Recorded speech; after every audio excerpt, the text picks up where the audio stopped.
Are socialism and communism the same thing? No, but they are part of the same process. Socialism is where all factories, production, and whatnot are owned by the state.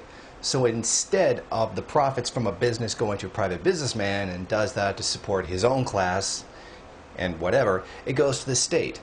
The state takes that money that's profits and spends it on healthcare, education, infrastructure, and things like that.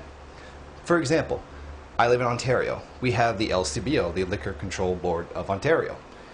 And all alcohol sales are controlled by the government. It's two companies. The beer store, which sells general beer and some coolers, and the LCBO, which sells hard liquor, coolers, specialty stuff.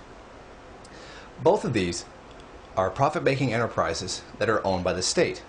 The LCBO alone makes about $1 billion a year. Now this $1 billion, instead of being spent on rich people and rich people doing what it is to do with their money, this $1 billion instead pays for our healthcare and our education.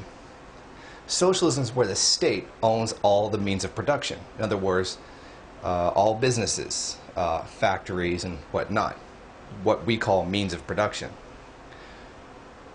And the state applies it and organizes society.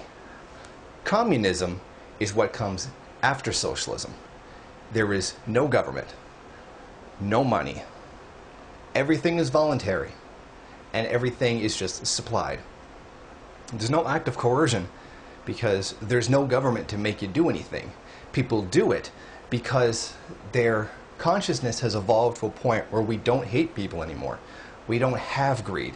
We systematically work to eliminate greed, eliminate selfishness, take all the bad things out of human nature, as opposed to being like capitalism, which takes all the bad things in human nature and makes a system based on that. Which is why you get so many bad things happening in capitalism. Which is why rich people do the terrible things that they do. Which is why we live in a world that's so messed up. We have a system based on all the bad things people do, and then turn around and complain when they happen. So to summarize, socialism is where the state controls the means of production. Jobs, the factories, everything. Communism is when nobody does. Workers themselves who work in the building control the place. There's no money and everything is just given. Socialism is the transitional phase between capitalism and communism. I mean, it's the period where we're getting rid of greed, we're getting rid of selfishness and the backward and hateful ways of thinking, racism and all that, to where we get to the point of communism, where everybody lives, the entire planet basically all lives on one big commune.